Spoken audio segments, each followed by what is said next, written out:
السلام عليكم ورحمة الله وبركاته.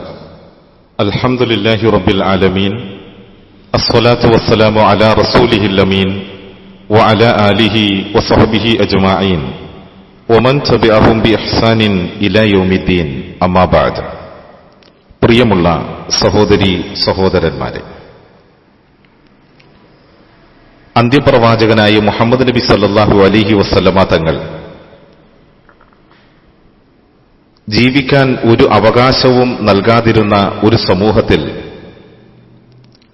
പെൺകുട്ടികളോട് നാം ജീവിതത്തിൽ നിലനിർത്തേണ്ടുന്ന മാതൃകകളെ സംബന്ധിച്ച് കൃത്യമായ നിലയിൽ പഠിപ്പിക്കുകയുണ്ടായി. അല്ലാഹുവിന്റെ റസൂൽ സല്ലല്ലാഹു അലൈഹി വസല്ലമ തങ്ങളുടെ പെൺമക്കൾ എല്ലാ അർത്ഥത്തിലും സന്തോഷവതികളും സൗഭാഗ്യവതികളുമായി തീർന്നു ആ പിതാവിന്റെ സാമീപ്യത്തിനാൽ.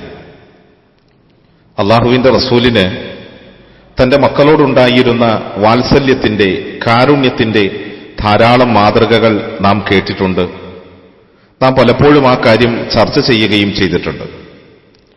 നബി സല്ലല്ലാഹു അലൈഹി വസല്ലമ തങ്ങളുടെ പെൺമക്കളോടുള്ള വാത്സല്യത്തിന്റെ ഒരു വലിയ ഉദാഹരണം ചരിത്രത്തിൽ നമ്മൾക്ക് കാണുവാൻ സാധിക്കും. ഒരിക്കൽ തന്റെ മകൾ ഫാത്തിമ റളിയല്ലാഹു തആല അൻഹ നബി സല്ലല്ലാഹു അലൈഹി വസല്ലമ തങ്ങളുടെ അടുക്കലേക്ക് വരികയാണ്.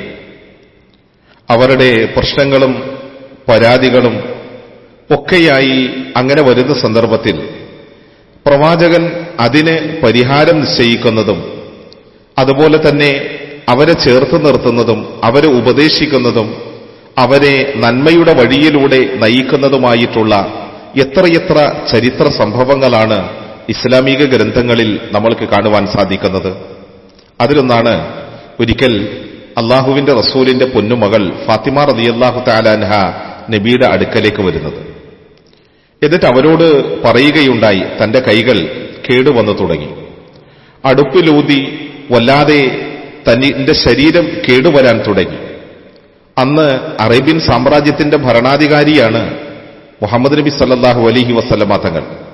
തന്റെ വീട്ടിലേക്ക് ഒരു ഭൃത്യന് വേണമെന്നും പരാതി അങ്ങനെ ആ പരാതിയുമായിട്ടാണ് മഹദിയായ ഫാത്തിമ റളിയല്ലാഹു തആല അൻഹ നബി സല്ലല്ലാഹു അലൈഹി വസല്ലമ തങ്ങളുടെ അടുക്കൽ വരുന്നത്. അഥവാ തന്റെ ജീവിതത്തിലെ ദാരിദ്ര്യവും പ്രയാസവും സങ്കടവുമെല്ലാം അറേബ്യയുടെ ഭരണാധികാരി കൂടിയാണിയ തന്റെ പിതാവിനെ കണ്ട് മകൾ പറയുകയാണ്, ബോധിപ്പിക്കുകയാണ്. പക്ഷേ ഈ സന്ദർഭത്തിന് വേണ്ടി നബിയുടെ വീട്ടിൽ വന്നപ്പോ ആ സന്ദർഭത്തിൽ അല്ലാഹുവിന്റെ റസൂൽ അവിടെ വീട്ടിലുണ്ടായിരുന്നില്ല. അതുകൊണ്ട് തന്നെ മഹദിയായ ആയിഷ ബീവി റളിയല്ലാഹു തആല അൻഹയോടാണ് ഈ കാര്യങ്ങളെല്ലാം ഫാത്തിമ റളിയല്ലാഹു തആല അൻഹ പറഞ്ഞത്. അങ്ങനെ നബി സല്ലല്ലാഹു അലൈഹി വസല്ലമ തങ്ങൾ വീട്ടിൽ വന്നപ്പോ ഭാര്യ ആയിഷ റളിയല്ലാഹു തആല അൻഹ ഈ കാര്യങ്ങളെല്ലാം ബോധിപ്പിച്ചു. മകളുടെ അവസ്ഥയെക്കുറിച്ച് അവരാ പിതാവിന് പറഞ്ഞുകൊടുത്തു. ഉടൻ തന്നെ മഹാനായ റസൂലുള്ളാഹി സല്ലല്ലാഹു അലൈഹി വസല്ലമ തങ്ങൾ തന്റെ മകളുടെ വീട്ടിലേക്ക് പുറപ്പെടുകയാണ്. അലി ഇബ്നു അബീ താലിബ് റളിയല്ലാഹു തആല അൻഹു നിവേദനം ചെയ്യുന്ന ഒരു ഹദീസിൽ നമ്മൾക്ക് കാണുവാൻ സാധിക്കും, നബി സല്ലല്ലാഹു അലൈഹി വസല്ലമ തങ്ങൾ ഞങ്ങളുടെ വീട്ടിൽ വരുന്ന സന്ദർഭത്തിൽ ഞാനും എന്റെ ഭാര്യ ഫാത്തിമയും ഒരു സ്ഥലത്തിരിക്കുകയാണ്. ഞങ്ങളുടെ കിടപ്പറയിൽ ഞങ്ങൾ ഇരിക്കുമ്പോഴാണ് പ്രവാചകൻ ആ വീട്ടിലേക്ക് കടന്നു വരുന്നത്. എഴുന്നേൽക്കാൻ ഒരുങ്ങിയപ്പോ അവിടെ ഇരിക്കാൻ വേണ്ടി പറഞ്ഞിട്ട് അല്ലാഹുവിന്റെ റസൂല് ഞങ്ങൾ രണ്ടാളുടെയും ഇടയിൽ വന്നിരുന്നുകൊണ്ട് ഇങ്ങനെ മകളോട് പറയുകയുണ്ടായി, അല അദുല്ലുകുമ അല മാ ഹുവ ഖൈറുൽ ലകുമ മിൻ ഖാദിം. മോളെ, നീ ഈ ദുനിയാവിൽ കുറെ പരീക്ഷണങ്ങൾക്ക് വിധേയമായി ജീവിച്ചുകൊണ്ടിരിക്കുമ്പോ നിനക്ക് ജോലിക്കൊരാളിനെ വെച്ച് തരുന്ന കാര്യവുമായി ബന്ധപ്പെട്ടുകൊണ്ട് നീ എന്റെ വീട്ടിൽ വന്നല്ലോ.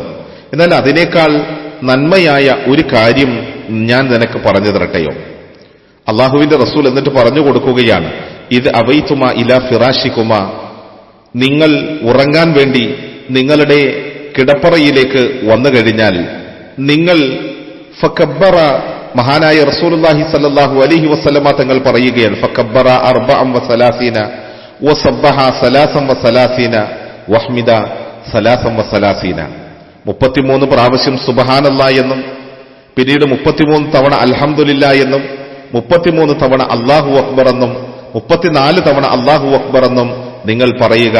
ഫഹാദ ഖൈറുൽ ലക്കുമാ മിൻ ഖാദിം, മോളെ, ഈ ദുനിയാവിൽ നിനക്കൊരു വേലക്കാരനെ കിട്ടുന്നതിനേക്കാൾ ഏറ്റവും ഖൈറായ കാര്യം ഇതാണ് എന്ന്.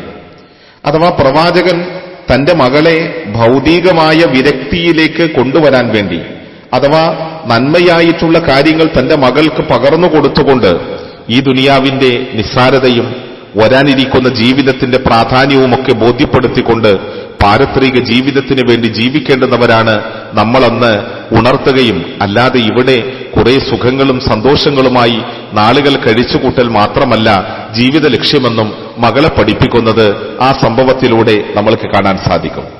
അള്ളാഹുവിന്റെ റസൂൽ സല്ലല്ലാഹു അലൈഹി വസല്ലമ തങ്ങൾ, നമ്മൾക്കറിയാം, ആ പ്രവാചകന്റെ ജീവിത കാലഘട്ടത്തിലാണ് പ്രവാചകന് ജനിച്ച മക്കൾ ഒന്നൊഴിയാതെ ഓരോരുത്തരും ഇങ്ങനെ മരിച്ചുകൊണ്ടേയിരിക്കുകയാണ്.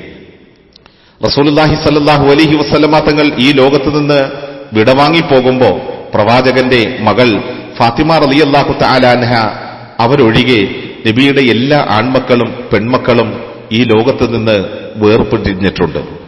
എല്ലാവരും മരണമടഞ്ഞു.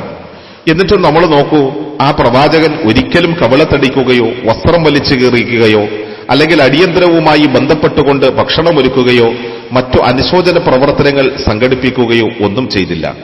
മറിച്ച് അള്ളാഹുവിൽ നിന്ന് പ്രതിഫലം കാംക്ഷിച്ച് ക്ഷമയോടെയും സംയമനത്തോടെയും അള്ളാഹുവിന്റെ വിധിയെയും നിശ്ചയത്തെയും ആ പ്രവാചകൻ തൃപ്തിപ്പെടുകയാണ്. അതേ, പ്രവാചക ശ്രേഷ്ഠൻ നമ്മോട് മഹത്തായ ഒരു ഉപദേശം നൽകിയിട്ടുണ്ട്. വേദനിക്കുന്ന ഏതൊരു മനുഷ്യനും അത് സമാധാനം നൽകും, ബുദ്ധിമുട്ടുന്നവർക്ക് അത് ആശ്വാസം നൽകും. ഏതാണത്? ഇന്നാ ലില്ലാഹി വ ഇന്നാ ഇലൈഹി റാജിഊൻ. അല്ലാഹുമ്മ അജിർനി ഫീ മുസീബത്തി വഖ്ലുഫ് ലി ഖൈറൻ മിൻഹാ. തീർച്ചയായും അല്ലാഹുവേ, ഞങ്ങൾ അല്ലാഹുവിനുള്ളവരാണ്, അവനിലേക്ക് തന്നെ മടങ്ങുന്നവരുമാണ്. അല്ലാഹുവേ, എന്റെ ഈ വിപത്തിൽ നീ എനിക്ക് പ്രതിഫലം നൽകണമേ, അതിനേക്കാൾ ഉത്തമമായത് പകരം നൽകണമേ. പ്രവാചകൻ പറയുകയാണ്, ഈ പ്രയാസം അനുഭവിക്കുന്ന സന്ദർഭത്തിൽ ഒരു മനുഷ്യൻ ഇപ്രകാരം പ്രാർത്ഥിച്ചാൽ തീർച്ചയായും അല്ലാഹു അതിനേക്കാൾ ഖൈറായത് അയാൾക്ക് നൽകാതിരിക്കുകയില്ല. അതേ സഹോദരങ്ങളെ, അല്ലാഹുവിന്റെ റസൂലിന്റെ ജീവിതം ഇങ്ങനെയൊക്കെയായിരുന്നു. നാം ആ ജീവിതത്തിൽ നിന്ന് ഗുണപാഠങ്ങൾ പഠിക്കണം, ജീവിതത്തിൽ നിലനിർത്തണം. അല്ലാഹു അനുഗ്രഹിക്കട്ടെ. അസ്സലാമു അലൈക്കും വറഹ്മത്തുള്ളാഹി വബറകാതുഹു.